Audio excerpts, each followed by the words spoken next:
अरे मेरे बाप, मस्त आराम चालू आहे. पाना कशी पसरली चांगली कुंभकर्णासारखी. सविते, असविते, उठ बरं. काय व माय, हा माणूस जरासा झोपू देत नाही मला कसं. काय व काय म्हणता? अव हे काय झोपाची वेळ आहे का माय? तुले घरातले सारे काम राहिले, तू अति झोपून राहिली. मला ऑफिसला जायचं आहे, डबा बिबा करून दे काहीतरी. हे पा, आज आहे शनिवार, लेकरं गेले सकाळी शाळेत. तुम्ही काय माझ्या डोकं खाऊ नका. मला चांगलं मस्त झोपू द्या, जरासा आराम करू द्या. आताच नाश्ता केला मी, जरा सुस्ती येऊ राहिली, जरा झोपतो जरा शिक. जराशी ग्लासबीज वाटू देव सविते. सकाळपासून उपाशी हवं मी. माया नाश्ता बी खाऊन घेतला होता मस्त. काही तर करून दे, मला भूक लागली ना आता. मला ऑफिसला बी जा लागते.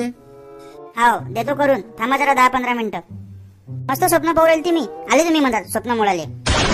बापा, कायचं स्वप्न? मस्त मी गाडीत फिरू राहिली, माझ्या हाताखाली 4-5 बाया कामाला आहेत.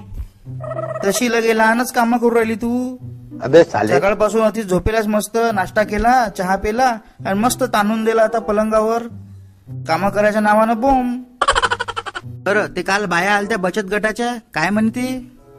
काही नाही, जरासं काम होतं, काहीतरी सही पाहिजे होती म्हणून आलत्या त्या. त्याला मी हाकलून दिले. हो बाई, अशी काऊन करतो व? तुझ्या आराम करायसाठी तेली बी तुला दिलं काढून. बरं, तू मला एक सांग, तुझा आराम जरा जास्तच नाही चालला का? हाव मग, लाडकी बहीण आहो मी. हा, मला माहित आहे. सांगितलं तुझ्या भावानं लय लाडाची बहीण आहे म्हणून. लाडाची बहीण आहे तर मग घरातले कामं करणं का सोडून दिलं का तुनं? आता 2-4 दिवस झाले पाहू राहिलो मी. ते निरा तर घरातले कामच सोडून दिले बा निरा. तर मलाच करायला लावू राहिली तू. हाव मग, कराच लागतील. आणि लाडकी बहीण मी आता काय माझ्या भावाचीच नाही राहिली. लाडकी बहीण मी आता माझ्या मुख्यमंत्र्याची झाली. एकनाथ दादाची लाडकी बहीण झाली मी आता.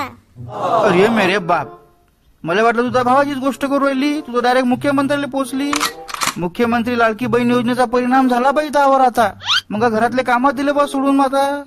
मग माझा भाऊ आता खात्यात दर महिन्याला 1500 रुपये टाकणार आहे. आता काय मस्त मी 4-5 बाया लावतो कामाले. 1500 रुपये तर मस्त बिलकुल चालते माझ्या आता, आरामशीर बिलकुल. पण तू असे कामं सोडून देशील तर पाय मग. ते घराचे कागदपत्र माया नावावर आहे, बाहेर गाडी उभी आहे ती माया नावावर आहे, शेत जमीन माया नावावर आहे. तुझ्याजवळ आहेस काय व? आली मोठी लाडकी बहीण. हे पहा, आता दर महिन्याला माझा भाऊ तसे बाया खात्यात 1500 रुपये टाकणार आहे. तसंही तुमच्या घरात, गाडीत, वावरात सगळ्याच्यात माझा अर्धा हिस्सा आहे, विसरू नका हा? अरे हो, माहिती आहे. अरे मी तर गंमत करू राहिलो होतो. काही नाही, जाऊ दे. कर बाई तू आराम. तुला काही लागलं तर सांग, मिस करतो घरातले सर्व काम. ते चहा आणू का, पाणी आणू दे का? लापरवाही का ना तिच्या? एकनाथ साहेब, तुम्ही टाकू राहिले याच्या खात्यात 1500 रुपये. पण आता भिकारी झालो आम्ही. आणि म्हणसाल तर घरातले कामं बी आम्हालाच करायला लागू राहिले. कायच करा बा आता, काय जिंदगी आहे, करा तर लागेलच. समझ रहे हो?